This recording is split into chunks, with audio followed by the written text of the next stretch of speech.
I've been dating my girlfriend for 3 years now, let's call her Lola, and our relationship has blossomed through laughter, long conversations into the night, and the sharing of our dreams. It all began quite innocently. I commented on one of her Instagram stories, which sparked a casual conversation that quickly led to exchanging phone numbers and adding each other on Snapchat. Within a week, we finally met in person, and soon after the January holidays, our bond deepened. With Valentine's Day looming, a holiday notorious for loneliness, the timing was perfect. It meant I wouldn't be left alone and that I could share a special day with someone I loved. As Valentine's Day approached and after several enjoyable dates, Lola confided in me about a very disturbing stalker situation that had been haunting her for some time. She explained that this man, whom she referred to as Victor, was a few years older than she was and attended the same commuter college. They had initially met during group projects, and over time, Victor began following her around campus. Despite these unnerving encounters, Lola had never involved the police. Instead, she chose to ignore his creepy text messages, hoping he might eventually lose interest. In fact, she admitted that she never blocked his number because she wanted to see how far he would push the boundaries before finally getting the hint. However, as Valentine's Day drew near, Victor's persistence escalated alarmingly. His messages grew more frequent and aggressive, and his texts took on a menacing tone as the day approached. Even though Lola continued to let the messages pile up, Victor upped his game by leaving a box of Russell Stover chocolates on her doorstep, accompanied by a text that read, "I hope you like the gift I left you." Realizing that his behavior had clearly crossed the line, Lola decided it was time to end the harassment. She composed a long, heartfelt message, which I won't repeat here for her privacy, in which she explained that Victor needed help and that she was now in a committed relationship, so he had to stop stalking her. In today's world, there are countless ways for someone to obtain another person's address, but Lola was terrified that Victor had managed to get hers by following her home one day. I did everything in my power to reassure her that I would never allow him to hurt her or make her feel unsafe. Then, a few days later, Lola sent me a deeply concerning screenshot, a text from a fake number asking if the guy she was seeing was me. The message even mentioned my name, which left me feeling both awkward and moderately uncomfortable. Up until that point, all I knew about Victor was that he was an extremely creepy, obsessively persistent texter who might have even trailed her home. Now, here he was, contacting her from different fake numbers and dragging my name into his twisted game. It got so bad that Lola was nearly ready to call the police if his harassment didn't stop, and I promised her that I would accompany her to the station if he reached out one more time. Fast forward to Valentine's Day. It fell on a Friday that year, and Lola and I decided to celebrate by dining at a beautiful restaurant set right by the water. We chose an outdoor table to enjoy the pleasant weather, and as we savored our meal, we both couldn't help but notice a mysterious man sitting on a bench near the parking lot. He wore a hat pulled low over his face, as if deliberately trying to conceal his identity. Lola made a half-joking remark, "What if that's Victor?" and we both laughed nervously, even as a chill ran down my spine.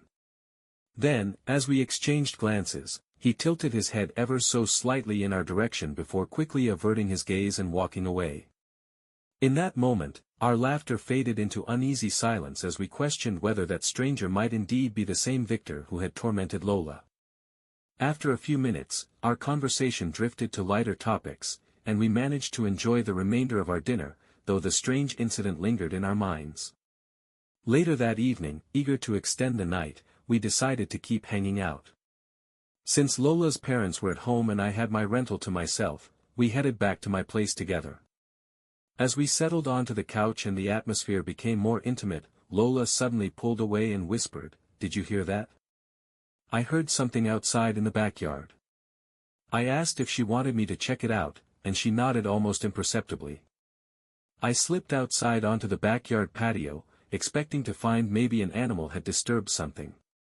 I put on my slides and cautiously walked around the yard, scanning for any sign of movement or unusual noise. That's when I discovered that the entire stack of beach chairs, which had been neatly arranged against the side of the house, had been completely knocked over. I couldn't fathom how such an event could occur, especially since there wasn't even a slight breeze that night.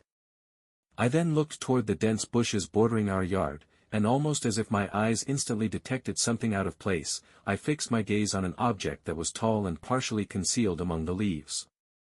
My neck craned forward as I strained to get a better look, and I took a few cautious steps closer. In that moment, I realized it wasn't just an object, it was a person standing in the bushes. I called out, "Who is that?" and before I could fully process his presence, the man bolted out from the bushes in a sudden burst of speed that I interpreted as an imminent threat, as though he were about to charge at me.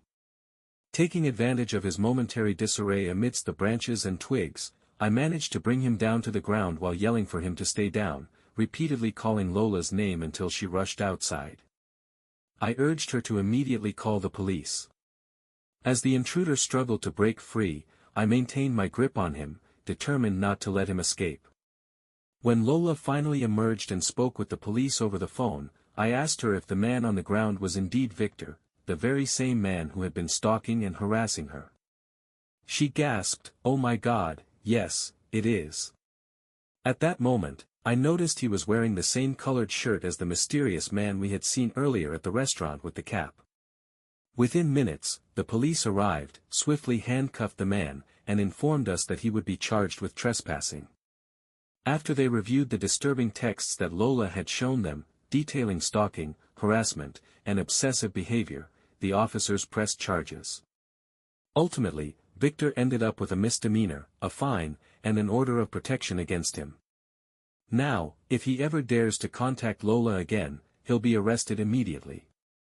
Thankfully, it appears he has learned his lesson, as Lola has not received any further messages from him since that night.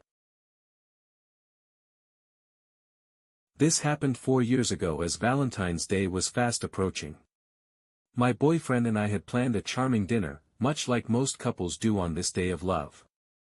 As we walked into the warmly lit restaurant, we noticed a peculiar couple standing outside, staring intently at us in a way that made us both feel a bit uneasy. I gently nudged my boyfriend's arm as we entered, and while he provided his name to be added to the waiting list, the host informed us that we'd be waiting approximately 45 minutes, promising to send a text when our table was ready. Not long after, my boyfriend suggested that we head to the mini golf course across the street to pass the time.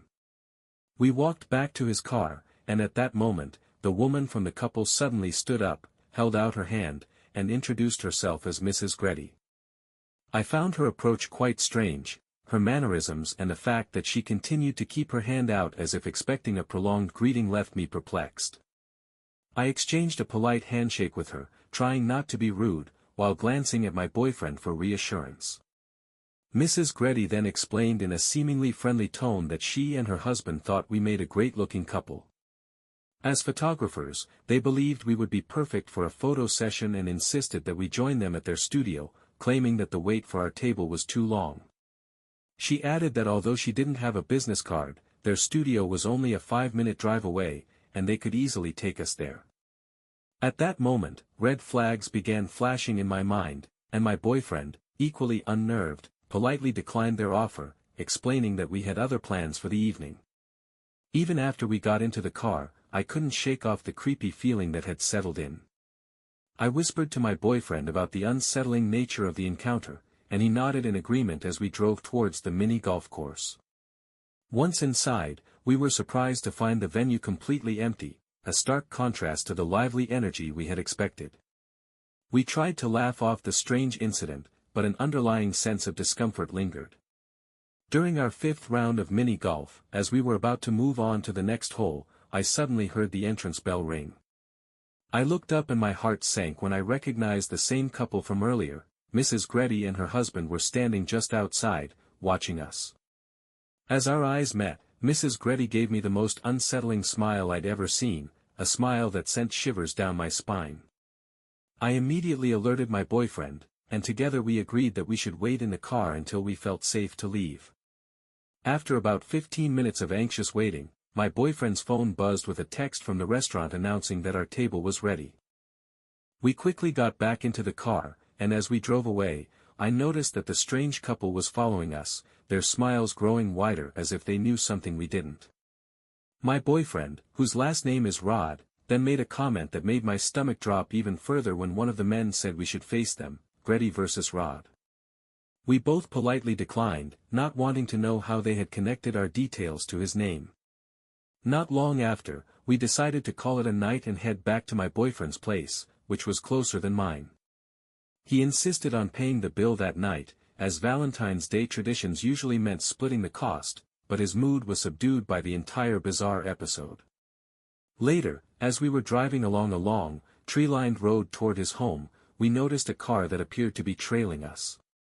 I alerted him immediately, and we took a detour into a CVS parking lot so he could use the restroom. When we emerged, the suspicious car had vanished, and we resumed our journey. However, just a few minutes into the drive on this secluded road, we suddenly heard a loud pop. My boyfriend slammed on the brakes, his two front tires had popped. In a flurry of adrenaline, he sprinted to the car and urgently said, "Get out, there's not much time." He quickly turned off the engine, shut off the lights, and locked the doors.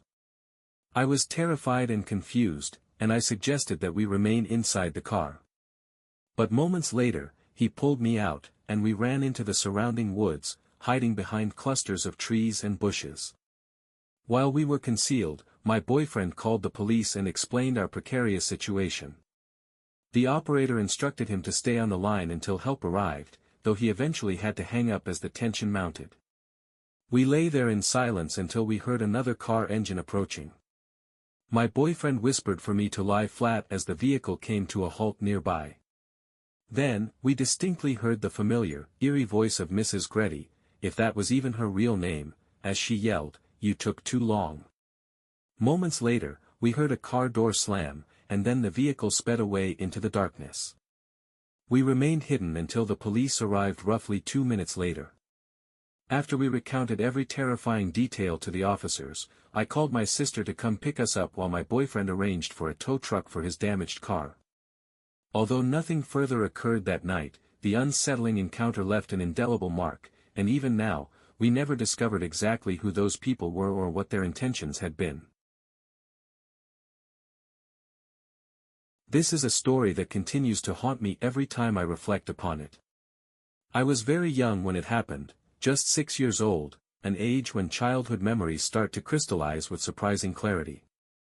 I have one sibling, an older brother named Keith, who is 2 years older than me. At that time, he was 8 while I was 6. We lived under a strict household rule with an 8:30 p.m. bedtime, and any deviation from this rule would land us in serious trouble, as our father was famously strict. I can't quite recall if this particular incident took place on a school night, but I vividly remember waking up in the middle of the night with Keith shaking me awake.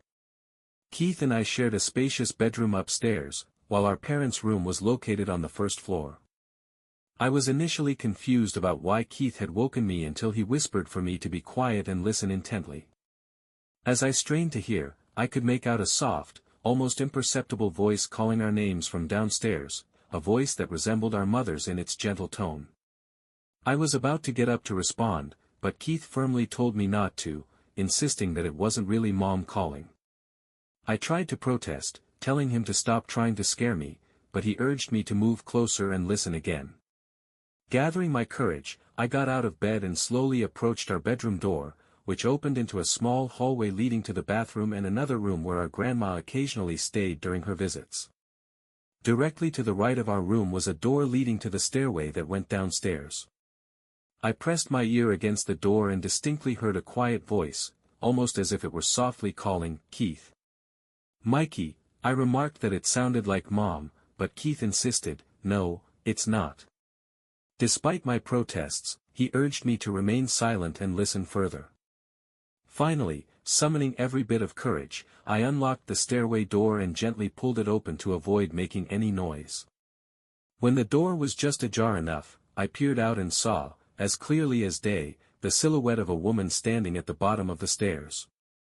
Almost immediately, I knew in my heart that it wasn't our mom.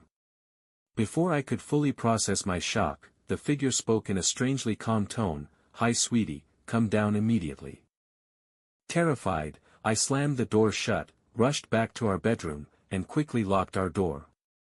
Tears welled up in my eyes, and Keith kept repeating, "I told you so." In a state of panic, we began screaming as loudly as we could, trying desperately to wake our parents.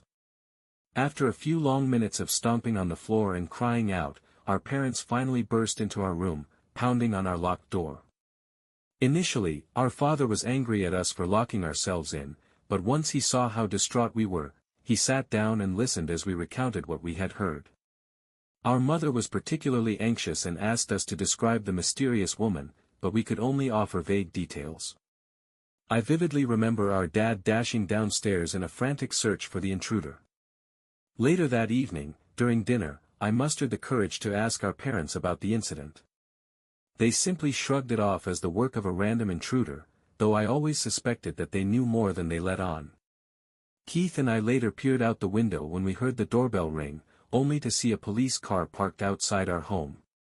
Although we were tempted to go downstairs, we decided to stay in our room, too frightened to move.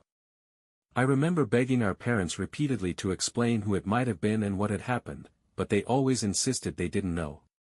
They even told us they were proud of us for not venturing downstairs, a statement that, in hindsight, felt like a cover-up to shield us from the truth.